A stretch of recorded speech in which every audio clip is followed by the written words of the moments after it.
jamaah? Alhamdulillah. Alhamdulillahirrabbilalamin, masih di Islami Twinda, masih di tema kita pagi hari ini, ayah di mata anak perempuan. Nah, sebelum kita lanjutkan lagi, kita mau lihat sebuah tayangan dulu tentang sosok ayah yang menyelamatkan anaknya. Ini dia.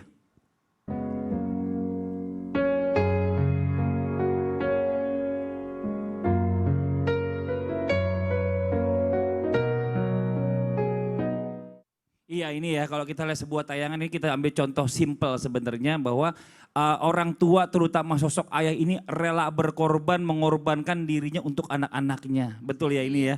Ini yang kita lakukan juga kita sebagai ayah gitu loh. Aduh, kita kalau ngomong gini kayaknya mau sedih jadinya ya. Aduh. Aku ingat. Sedih Apa ya? itu? Waktu Anwar masih kecil kan, dia di kursi panjang, terus dia hampir jatuh. Tahu nggak apa yang saya lakukan? Apa? Refleks kaki saya dorong itu, langsung tidak jatuh. Wih, Masya Allah. Itu salah satu tindakan penyelamatan juga. Iya. Nah sekarang coba Ustadz Syam nih, kita mau coba tanya juga Siap. nih ya. Sebagai anak ini kan kita kan juga harus menghormati orang tua, apalagi ayah kita. Kadang-kadang nih sekarang anak zaman sekarang ini banyak yang kurang ajar atau nyelongcong orang bilang istilahnya ya. Yang kadang-kadang tuh kalau kita ngelihat nih anak-anak ini kadang-kadang justru sebaliknya. Sebaliknya dari yang barusan kita lihat tayangannya, bukannya menyelamatkan orang tua, malah justru malah jadi membahayakan orang tua. Nah sekarang apa yang dapat menyebabkan seorang anak, terutama anak perempuan yang memandang buruk sosok ayahnya? Kenapa seperti itu? Mohon izin menjelaskannya. Bismillahirrahmanirrahim. Izin kembali tabe guruku Ustadz Maulana, Ustadz Syifa Mas Fadli. Ketika Rasulullah SAW berbicara tentang ketakwaan, maka Rasulullah SAW selalu mengikutkan dengan perintah yang lainnya. Contoh, ittaqillah haitsuma kunta, kemudian ittabi'is sayyi'ah al-hasanah. Ikutkanlah keburukan itu dengan kebaikan. Artinya mengiringi, menambal keburukan dengan kebaikan. Jadi kalau ada yang dikatakan bahwasanya sosok anak perempuan memandang buruk orang tuanya, itu yang saya pahami dari pertanyaannya. Betul, betul. Memandang buruk seorang ayah di mata anak perempuannya, maka yang harus dilakukannya adalah menambal keburukan yang pernah dilakukan dengan kebaikan-kebaikan. Maka sehingga si anak perempuan tadi yang ketika sudah memandang buruk orang tuanya bisa kembali seperti semula, seperti sedia kala, artinya seperti fitrahnya sebagai seorang anak yang mencintai orang tuanya. Jikalau dikatakan ketika anak menjadi kurang ajar atau berlebihan kepada orang tuanya, maka dikatakan dalam Al-Quran, wa qadha rabbuka alla ta'budu illa iyyahu wa bil walidaini ihsana. Maka ada kalimat ihsan di sini. Berlakulah baik, sangat baik, bahkan lebih baik. Karena al-ihsan itu adalah sesuatu yang ahsan. Ahsan artinya adalah sesuatu yang lebih baik. Jadi kalau orang tua kita baik sama kita, kita harus lebih baik daripada itu. Lebih baik ihsan kepada kedua orang tua kita. Arti yang lain daripada ihsan adalah sesuatu yang kita lakukan, yang kita yakin bahwa Allah melihat amal soleh kita. Allah melihat apa yang kita lakukan. Maka al-ihsan di sini. Kemudian syarat Al-Quran ketika bercengkrama kepada orang tua, supaya tidak menjadi anak yang kurang ajar kepada orang tua, maka qaulan karima gitu. Ucapkanlah perkataan yang mulia. Artinya yang mulia ini tidak mungkin kita ucapkan kepada misalnya lagi ngobrol sama gubernur, lagi ngobrol sama pejabat, lagi ngobrol sama presiden. Tidak mungkin kita mengucapkan perkataan-perkataan yang kotor di hadapannya. Ngobrol sama raja, nggak mungkin kita mengucapkan perkataan yang akan merendahkan mereka. Kan yang mulia gitu, dimuliakan. Maka ucapkanlah di depan orang tua, qaulan karima. Nah, yang pertama tadi, ketika sudah menjadi pandangan buruk dari seorang anak perempuan kepada ayahnya, maka tamballah dengan kebaikan. Yang kedua, bercengkeramalah dengan mulia. Karena Al-Quran mengatakan bahwa qaulan karima. Kemudian yang ketiga adalah berlaku dengan ihsan kepada orang tua. Bukan ma'ruf, bukan yang namanya thayyib, bukan khair, tapi ihsan. Ihsan adalah suatu perlakuan yang ketika kita lakukan, kita yakin bahwa dilihat oleh Allah Subhanahu wa Ta'ala. Sebenarnya lebih luas daripada itu, bercengkrama dengan orang tua mestinya jauh lebih baik dibandingkan kita bercengkrama dengan orang lain gitu. Karena banyak anak kecil atau anak-anak, sebagai anak, Syam juga anak, ketika bercengkrama dengan temannya baik. Tapi ketika bercengkrama dengan orang lain, dia kurang baik gitu ketika orang tuanya dibandingkan kepada orang lain. Ketika bercengkrama dengan teman sepergaulannya, mereka memuliakan teman-temannya gitu. Misalnya ditraktir, dibeliin apa, ulang tahun temannya dibeliin apa gitu. Betul. Tapi ketika ulang tahun orang tuanya mungkin mereka lupa gitu. Mungkin mereka tidak memberikan servis yang terbaik kepada kedua orang tuanya. Dalam Al-Quran surah Al-An'am disebutkan, Qul ta'alau atlu ma harrama alaikum rabbukum gitu. aku akan menyampaikan sesuatu yang aku haramkan terhadap kalian, kata Al-Quran. Allah tusyriku bihi syai'a wabil walidaini ihsana. Diharamkan untuk berbuat baik kepada orang tua gitu. Nauzubillah. Diharamkan untuk berbuat baik kepada orang tua. Kok diharamkan gitu Ustaz? Nah, maka Al-An'am menyebutkan diharamkan berbuat baik kepada orang tua jikalau engkau tidak memuliakan mereka. Gitu. Harus memuliakan. Tapi gini, untuk merubah pandangan ini kan butuh juga orang sekitar. Ya kan? Kadang-kadang kan orang sekitar ini bukan justru memperbaiki, malah memperburuk keadaan. Jangan kayak bapakmu tuh begitu. Anaknya jadi benci, bener gak? Itu masalah Benar, itu gitu benar banget. Dan itu adalah kisah yang biasa terjadi ketika ada bisikan daripada orang lain. Makanya kita harus yang namanya yang di awal kami sebutkan bahwa ittaqillah, bertakwalah kepada Allah. Bertakwa kepada Allah di sini sisinya banyak sekali. Ya ibu lah terutama ya, iya, yang nutupin. Bertakwa kepada Allah itu sisinya banyak sekali. Termasuk apa? Termasuk ya walaupun menurut orang lain orang tuaku buruk, tapi saya mau mendekatkan diri kepada Allah dengan cara berbuat baik kepada orang tuaku gitu. Betul. Jadi intinya adalah kalau bisa ya sebagai ibu ini juga saling tadi Mamanya. ya, menutupi mamahnya. Oh, Kadang-kadang betul. nih kebencian mamahnya kepada ayahnya kalau lagi ngurang ngasih duit belanja kurang ini terdengar oleh anak. Jadi anaknya ikut-ikutan benci. Kebencian Nauzubillah. istri kepada suami berdampak Betul. kepada anak gitu. Nah, ini harus dia jaga berarti ya. Jangan diperdengarkan. Betul. Sama anak-anak. Jadi kalau misalnya mungkin ada kesalahpahaman antara dua pihak, mungkin minggir ke kamar, jangan sampai anak dengar. Jadi nanti menimbulkan kebencian. Nah ini penting banget nih buat kita sebagai orang tua mengetahui juga adab-adabnya pada saat menyelesaikan perselisihan sesama suami istri. Nah sekarang kita lanjut lagi nih ya. Lalu sekarang kita lihat lagi nih, ada perbedaan lagi kalau dibandingkan tadi dengan video-video yang sebelumnya. Kalau sekarang kita ngelihat ada sosok ayah yang memarahi dan membentak anak perempuannya. Kira-kira bagaimana perasaannya? Yuk sama-sama kita lihat tayangannya.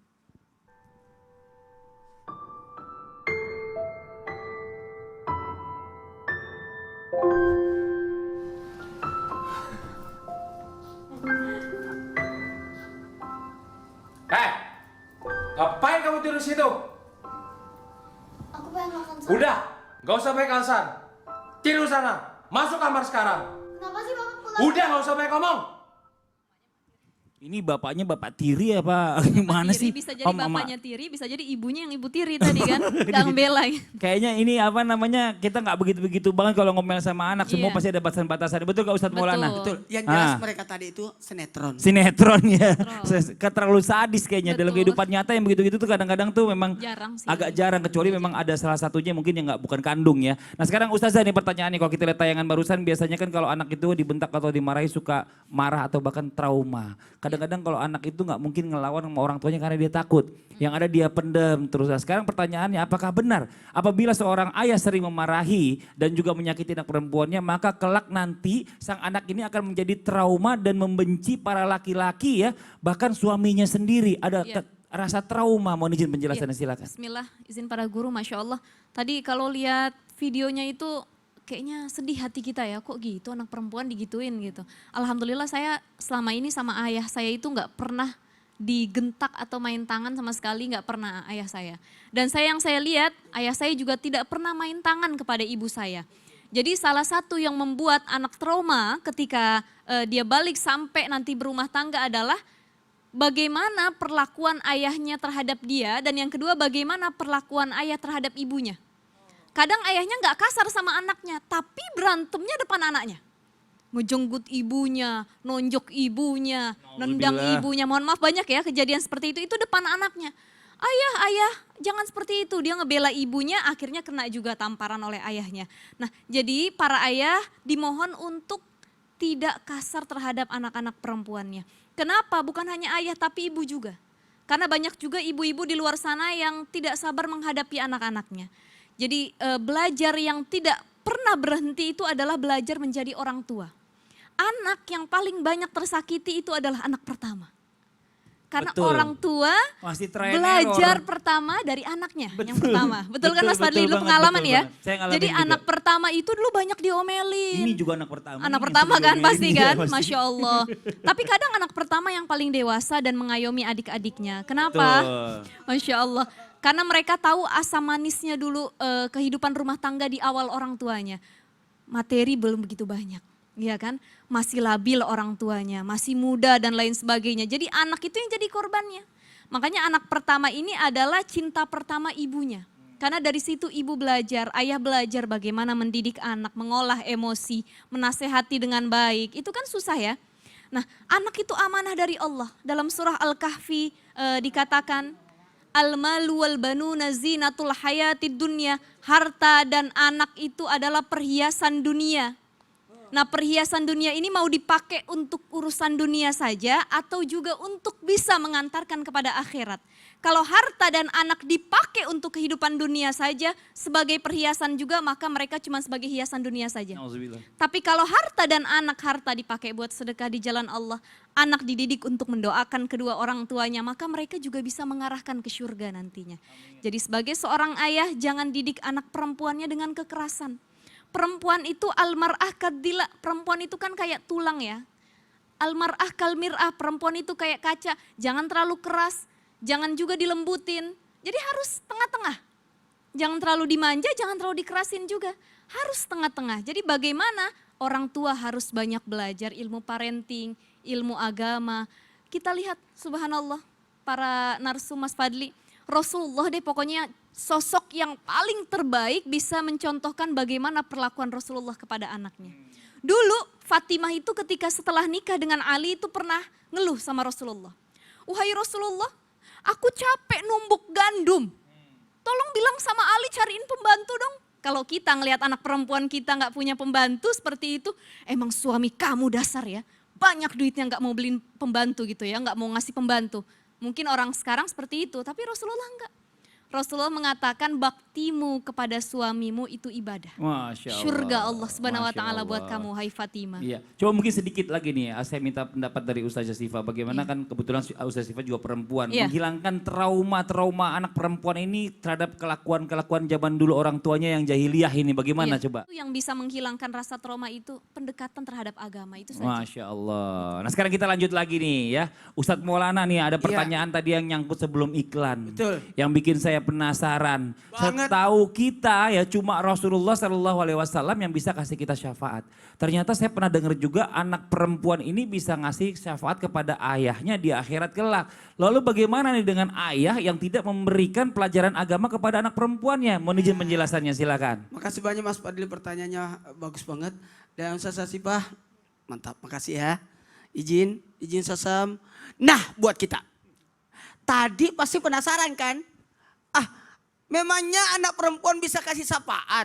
Dan bagaimana bentuk syafaat anak wanita itu? Ternyata syafaatnya adalah ketika Rasulullah SAW menjelaskan barang siapa yang memiliki 3 anak perempuan dijamin surga untuk orang tuanya. Cuma punya 2. Ada sahabat kami cuma punya 2 termasuk kamu. Ada yang berkata kak saya cuma punya 1. Saya 1. 2 sekarang, iya. Enak aja dari itu. Dua sekarang ya. 2. Jadi 1 termasuk. Jadi ini satu kemuliaan. Tapi pertanyaannya Mas Fadli buat kita menjanggal, mengganjal. Mengganjal. Mengganjal. Menjenggal itu di... Kalau menjegal dijatuhin, Beda, diselengkat. Jadi gitu. Anak memberi syafaat bagaimana metodenya, bagaimana caranya? Caranya adalah bentuk ini, tunggu dulu. Ada nanti ada anak kecil yang bisa menyelamatkan orang tua. Bahkan membawakan air, minum, itu anak-anak mata kecil. Dan anak perempuan itu bisa menyelamatkan dengan cara apa? Merawat dan memberikannya dengan ilmu agama. Jadi orang tua itu bukan hanya sekadar apa, tapi bagaimana sosok anak wanita itu nanti kelak akan berbakti kepada suaminya. Itu. Bagaimana, ini pahala juga buat orang tuanya. Bagaimana sosok anak itu mendoakan orang tuanya. Doa yang langsung dijawab salah satunya adalah doa anak saleh. Dan ini termasuk anak perempuan kan. Dan ini bisa menyelamatkan juga buat orang tuanya ketika anaknya itu saleh, ibadah, terus hafal Quran, akan memberikan mahkota kepada orang tuanya. Ini bukan hanya berlaku pada anak laki-laki, termasuk anak perempuan. Syafaat yang dimaksud di sini bisa jadi pertolongan. Ini, kenapa aku bisa naik derajat seperti ini ya Allah? Aku kan amalan saya sedikit. Ada permohonan ampunan dari anak-anakmu. Jadi salah satu ada doa, ada bentuk kebaikannya, amalan orang anaknya. Bahkan bentuk hadiah dari anak yang diniatkan pahalanya untuk orang tuanya pun dapat. Apalagi barang siapa yang bisa menjaga kehormatan anak perempuannya sampai menikahkan anak perempuannya, surga buat orang tuanya. Itu enak itu, jaga kehormatan, jaga kesucian anak kita sampai datangnya suami. Jadi kita jagain, berarti kita selama ini menjaga anak perempuan buat laki-laki. Laki-laki selain kita, suaminya. Sedih ya? Terus nanti kalau dia punya anak, nama kita tidak ada di belakangnya. Tidak ada nama Tapi belakang kalau ada suaminya. suami nyakitin istri itu Aduh. parah sekali, udah dididik sama ayah. Jadi gini, jadi mohon maaf. Jadi sahabat ini pertolongan yang didapat orang tua baik di kala hidup maupun nanti setelah tiada. Jadi bisa jadi ada orang tua yang sudah tidak ada, kita mendapatkan kebaikan syafaat dari anak-anaknya, Amin, pertolongan. amin. Luar biasa Kita ya. sakit hati ya kalau mikir anak perempuan. Makanya, rumah. bukan gini. Karena Ustaz kan beliin rumah buat anak-anaknya. Makanya Tahu-tahu dia ambil ketika suami anak anaknya. itu menikah anak perempuan, yang menjadi walinya adalah bapaknya. Saya Iya. nikahkan kamu dengan anak perempuanku dengan mahar ini. Jadi penyerahan itu, tanggung jawabnya itu. Oke, kita lanjut lagi nih buat jamaah yang ada di rumah nih ya. Pasti semua orang itu pengen banget, bercita-cita banget punya anak yang solehah. Seperti apa sih? Nih ada tayangan yang berikut ini. Askia mau yang mana? Masya Allah. Ih, Masya Allah anakku. Waduh, dari logatnya kayaknya kayak kenal-kenal dari Ustadz Maulana dan Ustadz Syam ini. Sulawesi sudah. Sulawesi ini Masya Allah. Tapi kita lihat anak itu suruh milih antara handphone dengan Quran. Dia pilih Quran. Itu anak zaman sekarang Mau tahu- jarang mau yang tahu begitu. Kenapa anak itu milih Quran? Kenapa? Karena dia lagi pakai mukena. Oh betul banget ya. Coba Tapi tidak kalau- pakai mukena. Ini kita lanjut lagi nih Ustadz Syam nih. Mungkin kita coba bisa flashback ya. Mungkin ada kisah-kisah zaman Rasulullah ini tentang cara mendidik anak perempuannya di zaman dahulu. Mohon izin penjelasannya Ustadz Syam, silakan. Ibunda Aisyah radhiyallahu taala anha wa ardhaha pernah yang namanya ditanya siapa yang paling mirip dengan Rasulullah sallallahu alaihi wasallam. Maka kata Ibunda Aisyah radhiyallahu taala anha, ketika Fatimah berjalan itu sangat mirip dengan jalannya Rasulullah sallallahu alaihi wasallam. Ketika Siti Fatimah berbicara sangat mirip dengan gaya bicaranya Rasulullah sallallahu alaihi wasallam. Bahkan ketika Siti Fatimah radhiyallahu taala anha berjalan itu kadangkala saya mengira bahwa Rasulullah yang sedang berjalan. Kenapa demikian? Ketika Rasulullah sallallahu alaihi wasallam berada di rumah, ketika Sayyidatina Fatimah datang kepada rumah Rasulullah sallallahu alaihi wasallam, ada Ibunda Aisyah di sana. Kata Sayyidatina Aisyah, Rasulullah sallallahu alaihi wasallam berdiri lalu menyambut anaknya, lalu dicium keningnya. Ketika dicium keningnya didudukkannya Siti Fatimah di tempat duduknya Rasulullah sallallahu alaihi wasallam. Begitu pula ketika Rasulullah sallallahu alaihi wasallam berkunjung ke rumahnya Sayyidatina Fatimah. Ketika berada di rumahnya Fatimah, maka Rasulullah SAW disambut oleh Sayyidatina Fatimah, kemudian dicium kening ayahnya, kemudian didudukkan ayahnya di tempat duduknya Sayyidatina Fatimah radhiyallahu taala anha wardaha. Maka begini cara Rasulullah SAW mendidik ataupun membesarkan anak perempuan beliau. Yang pertama, mendidiknya supaya beliau berakhlakul karimah, karena berakhlak kepada orang tua. Tidak yang namanya gengsi untuk mencium orang tua. Udah gede udah nggak enak cium orang tua. Sayyidatina Fatimah udah punya suami masih mencium kening Rasulullah sallallahu alaihi wasallam. Ibunda Sayyidatina Fatimah masih mendudukkan ayahandanya di tempat duduknya. Yang kedua, Rasulullah sallallahu alaihi wasallam di hadapan anak perempuannya tidak yang namanya menonjolkan jabatannya, padahal dia adalah pemimpin seluruh manusia. Tapi Rasulullah SAW datang anak perempuannya didudukkannya di tempat duduknya. Kalau sekarang mungkin jangan sentuh komputer ayah. Jangan duduk tempat duduknya ayah. Jangan kau di situ ada tamunya ayah. Masuk kau ke dalam ke bapakmu. Masuk kau ke dalam ke ibumu. Jangan ganggu ayah lagi meeting. Tapi Rasulullah SAW ada anaknya didudukkannya di tempat duduknya. Begitu pendidikan Rasulullah SAW kepada anak perempuan beliau. Yang kedua, kisah yang sudah digambarkan oleh guru kita Ustazah Syifa mengatakan ketika anaknya mengeluh bukannya memberikan hal duniawi, tapi diingatkan untuk berzikir. Subhanallah, alhamdulillah, wala ilaha illallah, wallahu akbar. Diingatkan untuk selalu mengingat Allah Subhanahu wa taala. Wahai anakku, ingatlah bahwasanya Allah yang selalu yang namanya di sampingmu. Engkau tidak butuh pembantu manusia, tapi ada Allah sebagai wakilmu.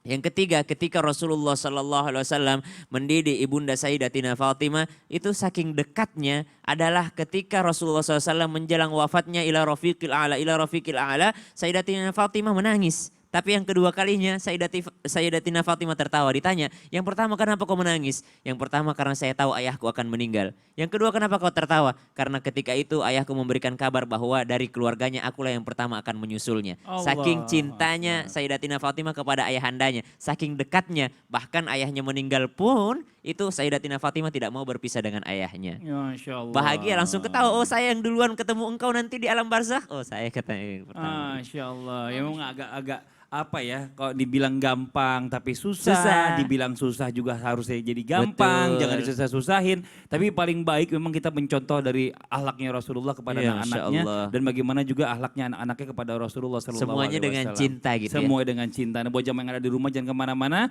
Setelah ini kita masih akan kembali menjawab pertanyaan yang masuk di sosial media Islam itu Indah. Dan juga nanti kita akan sama-sama berdoa ya. Berdoa bersama agar kehidupan kita selalu dipenuhi keberkahan baik di dunia maupun di akhirat. Setelah yang satu ini jangan pindah-pindah channel, tetap di Islam itu Indah. Jamaah, oh jamaah, alhamdulillah.